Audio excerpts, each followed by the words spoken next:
Get ready for the dictation. 10 seconds, 5 seconds,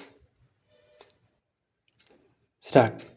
Friends, at the outset, I would like to express my thanks to all of you here for inviting me to inaugurate the 18th All India Paper Traders Association Conference. It gives me great pleasure to be here to speak to you on this occasion. I am sure that after this formal inauguration, you will have a business session to discuss many of the problems that are peculiar to the paper industry and the paper trade. In this connection, I would like to make a few general observations. The paper industry is growing industry in our country. The indigenous production of paper cannot fully meet the demands of the various groups of users in the country. Paper is a product which, apart from essential commodities like food and clothing, has probably the maximum number of users. School and college students for their notebooks and textbooks industry with its demand for packaging and specialty papers and the entire nation for its daily communication are dependent on this product.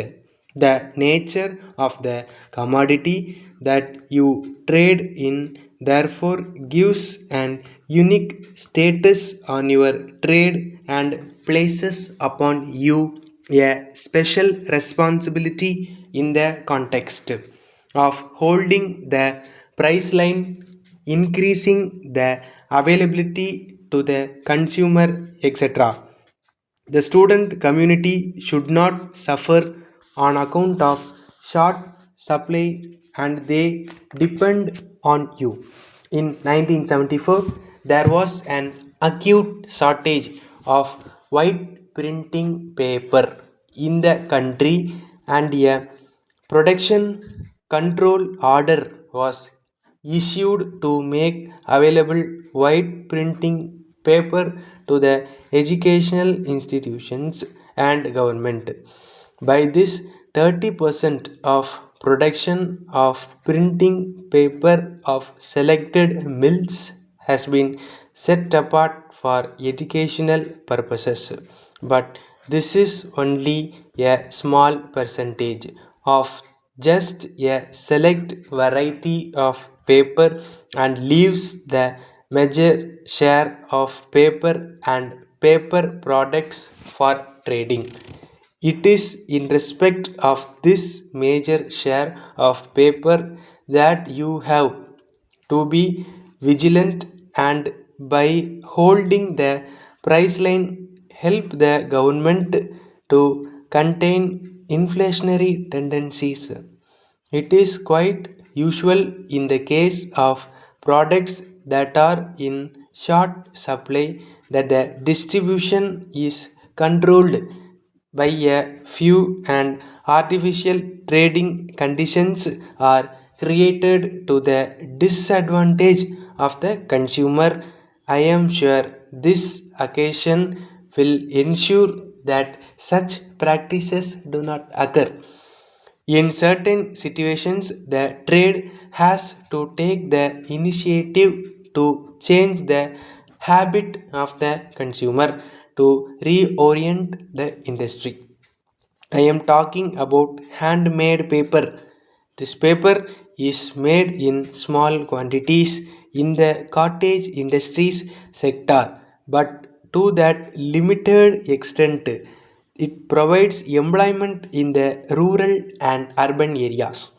You, as a large trading association, can contribute largely to the development of handmade paper and promotion of resultant employment by organizing some centers of production and taking up the marketing of the paper thus produced. You will not enlarge your trading operations but will sustain employment.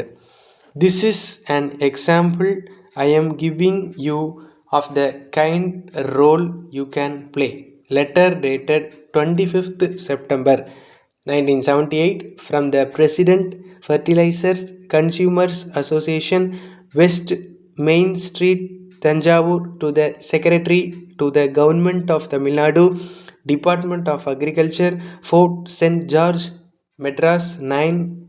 Dear Sir, we experience short supply of fertilizers in the district, especially during the second crop season.